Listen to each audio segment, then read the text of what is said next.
उपराष्ट्रपति पद के कांग्रेस के उम्मीदवार बी सुदर्शन रेड्डी रांची आए हुए थे। इस दौरान उन्होंने मीडिया से भी बातचीत की, लेकिन इस बीच उनका दौरा कहीं न कहीं बीजेपी और जेएमएम के बीच एक बार फिर एक जुबानी जंग की शुरुआत कर गया है।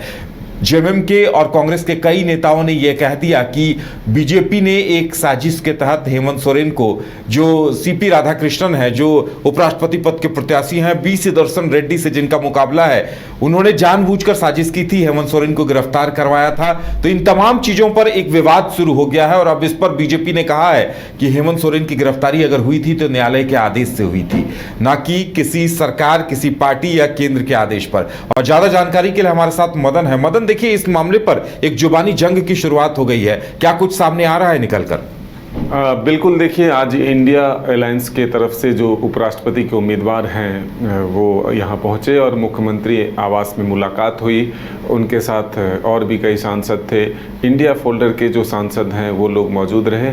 मुख्यमंत्री से घंटों मुलाकात के बाद सीधे मीडिया से मुखातिब हुए और उन्होंने अपनी बात रखना शुरू किया। तो अब जिक्र इसलिए हुआ कि क्योंकि संविधान की प्रति भी लेकर वो आए थे और वो कह रहे थे कि संविधान को बचाने की ज़रूरत है, उसे उसकी रक्षा करने की ज़रूरत है। तो इसी में जिक्र करते हुए उन्होंने कहा कि ये बात सही है कि कानून के द्वारा जो है उन्हें जेल भेजा गया, कानून के द्वारा ही उन्हें छोड़ा गया, लेकिन इस बीच जो उनके समय बर्बाद हुए और जो आरोप उन पर लगे, ये आरोप की भरपाई कौन करेगा?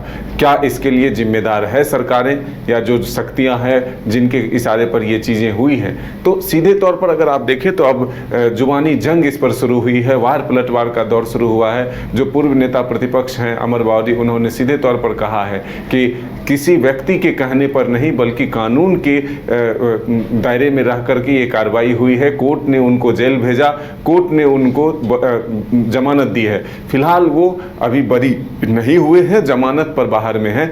ऐसे में पूर्व न्यायाधीश रहने के बावजूद उनको इस तरह की बातें नहीं करनी चाहिए। तो एक तरह से सीधे कहें तो वार पलटवार का दौर जो है शुरू हुआ है। अब इसके आगे कितने मायने निकलते हैं ये आने वाला वक्त बताएगा, लेकिन जिस तरह से वो चुनाव को लेकर के यहाँ पर आए और सीधे तौर पर उनसे सवाल भी किया गया कि संख्या बल को अगर आप देखें तो आपके पक्ष में दिखता हुआ नज़र नहीं आता है, लेकिन उन्होंने अपना हौसला दिखाते हुए कहा कि हम इस चुनाव में इसलिए उतरे हैं कि ये दलगत भावना से ऊपर उठकर वोट करने का एक प्रावधान है इसमें। तो हम तमाम उन सांसदों से अपील करेंगे जिनको मेरी क्षमता पसंद हो, जिनमें ये नज़र आए कि हम उस लायक हैं, तो वो मेरे पक्ष में वोट करे।